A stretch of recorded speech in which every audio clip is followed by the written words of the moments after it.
दोस्तों नमस्कार। चलिए हम लोग हुमायूं के बारे में थोड़ा आगे देखते हैं। आप लोग पूरी जानकारी के लिए पिछली क्लास को ज़रूर देख लीजिएगा। तो देखते हैं मुग़ल अफ़गान युद्ध। मुग़लों और अफ़गानों के बीच कौन कौन से युद्ध हुए हैं।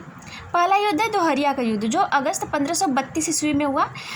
1531 में कालिंजर अभियान किया था हुमायूं ने, और दोहरिया का युद्ध 1532। दोहरिया जो कि गोमती नदी के किनारे लखनऊ से थोड़ी दूर पर स्थित है, ये हुमायूं और महमूद लोदी के बीच में हुआ।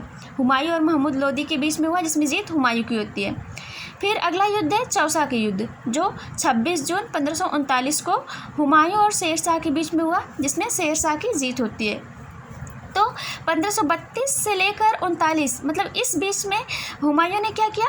इस बीच में हुमायूं ने एक नगर बनवाया था, जिसमें 1.5-2 साल का समय लग गया। दीन पनाह नाम का एक नगर बनवाया था। फिर उसके बाद 1535 में इसने चंपानेर अभियान किया, जिसमें उसने बहादुर शाह को गुजरात से, बहादुर शाह जो कि गुजरात पर अपना कब्जा जमा चुका था, उसको वहाँ से भगाया।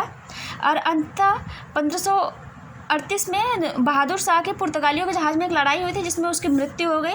तो बहादुर शाह का जो संकट था हुमायूं के लिए, वो एक तरह से ख़त्म हो गया था।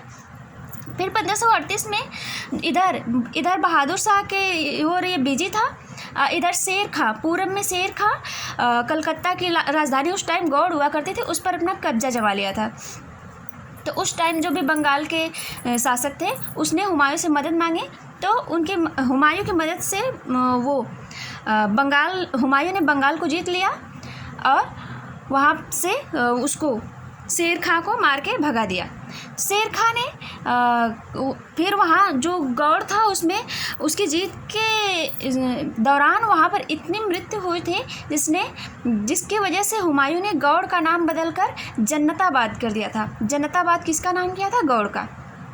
आगे देखते हैं चौसा का युद्ध। चौसा का युद्ध 26 जून 1539 को हुआ था। जब बंगाल विजय के बाद हुमायूं लौट रहा था, तो उसने जो है चुनार के किले में डेरा डाला था, जहां पर शेर खां ने उस पर आक्रमण कर दिया। हालांकि इस युद्ध के लिए हुमायूं तैयार नहीं था, जिसकी वजह से उसकी हार हो गई। अंततः उसको कर्मनासा नदी में कूदकर अपनी जान बचानी पड़ी। उसके अलावा कोई रास्ता भी नहीं था। तो जब हुमायूं कर्मनासा नदी में कूदा, तो उसकी मदद वहाँ पर एक भिश्ती ने किया था, मछुआरा। उसकी मदद हुमायूं की मदद एक मछुआरा ने किया था, जिसका नाम सियाबुद्दीन था। आगे देखते हैं कन्नौज या बिलग्राम का युद्ध। 17 मई 1540 को कन्नौज या बिलग्राम का युद्ध हुआ, हुमायूं और शेरशाह के बीच। इसमें भी शेरशाह की जीत होती है। फिर अगला है सरहिंद का युद्ध। 22 जून 1555 ईस्वी को सरहिंद का युद्ध हुआ, जिसमें मुग़लों की तरफ से बैरम खां और अफ़गानों की तरफ से सिकंदर सूर ने नेतृत्व किया था। इसमें मुग़लों की विजय होती है, बैरम खां की जीत होती है। देखते हैं आगे। चौसा के युद्ध के बाद शेर खां ने शेरशाह की उपाधि धारण की। शेर खां ने शेरशाह की उपाधि कब धारण की? चौसा युद्ध के बाद। बिलग्राम युद्ध के बाद शेर खां ने आगरा एवं दिल्ली पर अधिकार जमा लिया। बिलग्राम जो कि 1540 में हुआ था। बिलग्राम युद्ध के बाद शेर खां ने आगरा और दिल्ली पर अपना अधिकार जमा लिया। इस चौसा के युद्ध, कन्नौज युद्ध के बाद हुमायूं भारत छोड़कर चला गया था, सिंध चला गया था। अगले 15 सालों तक वह इधर उधर घूमता ही रहा। फिर वहीं पर उसने निकाह कर ली।